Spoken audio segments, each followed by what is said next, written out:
औज़ुबिल्लाहिमिनश्शैतानिर्रजीम बिस्मिल्लाहिर्रहमानिर्रहीम। शुरू करते हैं खालिक़ के ज़ुल-जलाल के बबरकत नाम से, जिसने हमें इंसान पैदा किया, अशरफुल मखलूक़ात बनाया, सबसे बड़ी बात आला अफ़ज़ल नबी अता किया। उस नबी का फरमान है कि इल्म हासिल करो माँ की गोद से कब्र की आगोश तक। उसी इल्म के हसूल के लिए आप में और बाकी सब लोग सरगर्दा और सरगर्म हैं। मंज़िल उसे मिलेगी जो शख्स मेहनत करेगा। In this video we will discuss about leaf anatomy as internal organization of leaf. So first of all, अगर हम लीफ एनाटोमी की आउटलाइन को देखें तो इसमें फर्स्ट वन हम एपिडर्मस को पढ़ेंगे। अब जो एपिडर्मस हैं वो दो तरह की होती हैं। अब जिस तरह अपर एपिडर्मस है और लोअर एपिडर्मस है, और इसी एपिडर्मस में स्टोमेटा सेल हैं, गार्ड सेल हैं, वो प्रेजेंट होते हैं। फर्दर मोर हम मीजोफिल के बारे में पढ़ेंगे। अब जो मीजोफिल हैं ये दो तरह के हैं। अब जो फर्स्ट वन है वो है पैलिसेड मीजोफिल है, और इसी तरह जो दूसरा है वो स्पॉन्जी मीजोफिल है। देन जो थर्ड वन है हम देखेंगे कि वस्कुलर बंडल ऑर्गेनाइजेशन, ठीक है, इसमें हम जाइलम और फिलियोम की लोकेशन को पढ़ेंगे। देन जो फोर्थ वन है हम कोलन कैमा और फाइबर सेल्स के स्ट्रक्चर को पढ़ेंगे और इनके फंक्शन को पढ़ेंगे। अब जो एपिडर्मस है इसके ऊपर क्या है, क्यूटिन और वैक्स की लेयर मौजूद होती हैं। और इसी तरह अगर हम क्यूटिन और वैक्स लेयर के फंक्शन को पढ़ें तो ये बेसिकली एक तो लीफ में क्या करती हैं, प्रिवेंट करती हैं वाटर लॉस को, मीन वाटर लॉस से बचाती हैं। और दूसरा ये बेसिकली क्या है, बैरियर हैं अगेंस्ट पैथोजिन। जितने भी पैथोजिन हैं उनको क्या करती हैं, इनहिबिट्स करती हैं। तो ये हमारा बेसिकली क्या है, लीफ एपिडर्मस है। ठीक है, लीफ एपिडर्मस जो बेसिकली अपर लेयर है उसके ऊपर क्यूटिकल और वैक्स की लेयर मौजूद होती हैं जो फर्दर अपना क्या करती हैं, फंक्शन रोल आउट करती हैं। अब इसी तरह अगर हम मीजोफिल की बात करें, अब जो प्लांट में मीजोफिल हैं वो दो तरह के हैं। अब देखें जो फर्स्ट वन ये कॉलम लाइक डायरेक्शन में मौजूद हैं, इनको हम पैलिसेड लेयर कहते हैं। देन इसी तरह जो दूसरे हैं वो स्पॉन्जी मीजोफिल हैं। अगर इसी तरह हम पैलिसेड मीजोफिल को पढ़ें, अब जो पैलिसेड मीजोफिल है ये बेसिकली क्या होते हैं, वर्टिकली ओरिएंटेड होते हैं। मीन इसकी जो प्लेसमेंट है वो क्या है, वर्टिकली है, कॉलम लाइक है। इसी तरह ये जो है इसमें पैलिसेड मीजोफिल में लॉट ऑफ क्लोरोप्लास्ट स्ट्रक्चर जो है वो मौजूद होता है। ठीक है, अगर देखें अगर तो जो पैलिसेड मीजोफिल है इसमें क्लोरोप्लास्ट का स्ट्रक्चर है, देन हम कह सकते हैं it being a primary site for photosynthesis. Mean जो फोटोसिंथेसिस है उसकी जो साइट ऑफ लोकेशन है वो क्या है, जिन्हें हम पैलिसेड मीजोफिल कहते हैं। इसी तरह अगर हम कंपैरिजन करें लीफ की अपर लेयर का और लोअर लेयर का, तो हम यूं कह सकते हैं जो अपर लेयर ऑफ लीफ है ये बेसिकली क्या है, फोटोसिंथेटिकली मोर एक्टिव है। क्यों मोर एक्टिव है, क्योंकि ये मैक्सिमम जो लाइट है, सनलाइट है, उसे ट्रैप करती है। तो ये क्या था, पैलिसेड मीजोफिल थे जो बेसिकली क्या है, प्राइमरी साइट है फॉर फोटोसिंथेसिस। अगर हम फोटोसिंथेसिस का रिएक्शन देखें तो हम यूं कह सकते हैं वाटर प्लस कार्बन डाइऑक्साइड है, ठीक है, और फिर ये क्या करते हैं, एक ग्लूकोज बनाते हैं और दूसरा क्या बनाते हैं, ऑक्सीजन। ठीक है, अगर हम इसको देखें जिसमें ग्लूकोज और ऑक्सीजन है तो इसको हम फोटोसिंथेसिस कहते हैं। ठीक है, और ये जो रिएक्शन है, ये जो प्रोडक्ट है वाटर और कार्बन डाइऑक्साइड, तो इसको हम कहते हैं रेस्पिरेशन पाथवे। ठीक है, अब हमें इस चीज का पता होना चाहिए फोटोसिंथेसिस के दौरान लीफ में, ठीक है, जो ये रिएक्शन होता है जिसमें ग्लूकोज और ऑक्सीजन बनते हैं तो इसको हम फोटोसिंथेसिस करते हैं। और जो प्लांट में बेसिकली सोर्स ऑफ फूड है ग्लूकोज की शक्ल में क्या करते हैं, ऑब्टेन करते हैं।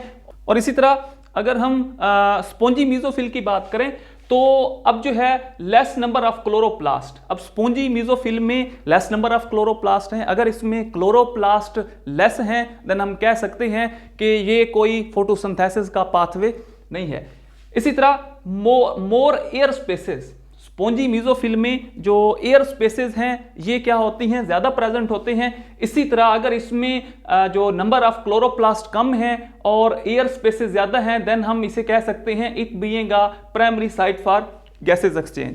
ठीक है, क्योंकि जिस तरह पैलिसेड मीजोफिल ने ये प्राइमरी साइट थी, साइट ऑफ लोकेशन थी फोटोसिंथेसिस की, क्यों, क्योंकि उसमें क्लोरोप्लास्ट का स्ट्रक्चर ज़्यादा था। इसी तरह इसमें जो एयर स्पेसेस हैं वो क्लोरोप्लास्ट की निस्बत ज़्यादा है, तो it mean it being a primary site of location for gases exchange.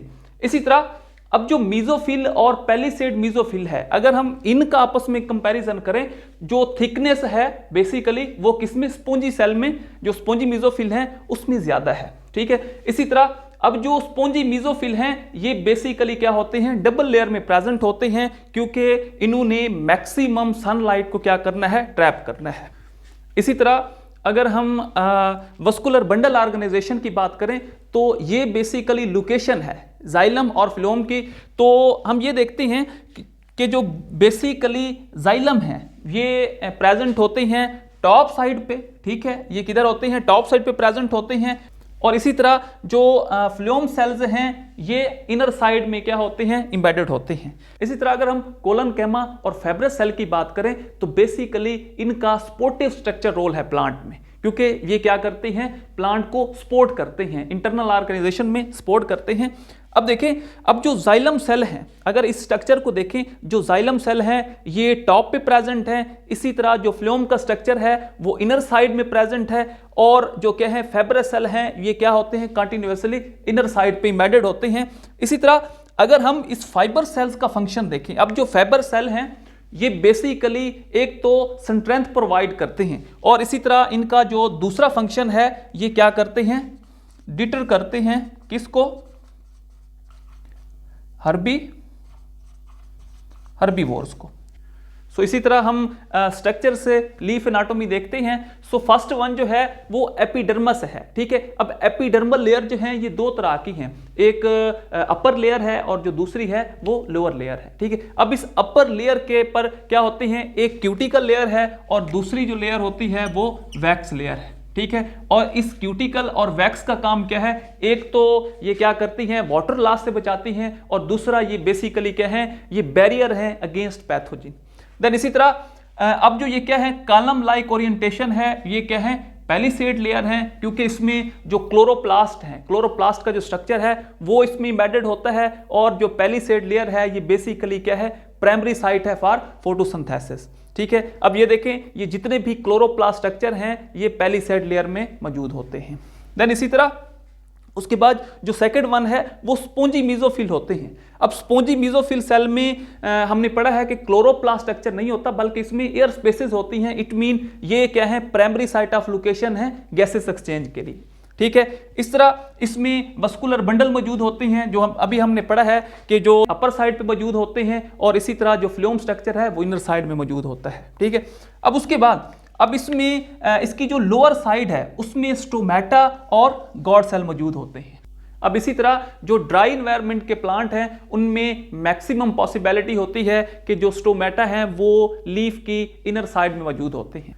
अब जो पहली रीजन है वो ये है कि जो वाटर डिफ्यूजन है, ठीक है, वो लीफ के इनर साइड से मिनिमम होती है। इसी तरह जो ड्यू ड्रॉप्स हैं उनकी अकुमुलेशन क्या है, इनर साइड में नहीं होती। सो दैट्स अ रीजन कि जो ड्राई इन्वायरमेंट के प्लांट हैं उनमें जो स्टोमेटा हैं वो लीफ की इनर साइड पे मौजूद होते हैं। अब इसी तरह जो मॉइस्चर इन्वायरमेंट के प्लांट हैं, जिस तरह मेज प्लांट हो गया, उनमें जो स्टोमेटा हैं वो इनर साइड पे और लोअर साइड पे क्या होते हैं, इक्वल होते हैं। अब इसी तरह ये गार्ड सेल्स हैं और इनके साथ क्या होते हैं, इंट्रासेलुलर चैम्बर हैं, जो क्या कर जिन्हें हम एयर स्पेसेस कहते हैं, और ये basically site of location provide करते हैं किसके लिए, गैसेस एक्सचेंज के लिए। तो ये हमारा आज का लेक्चर था लीफ एनाटॉमी का। सो किसी भी कंफ्यूजन की सूरत में आप अपना आंसर कमेंट्स बॉक्स में टाइप कर सकते हैं, इंशाल्लाह उसका आपको रिस्पॉन्स जरूर मिलेगा। थैंक यू, अल्लाह हाफिज़।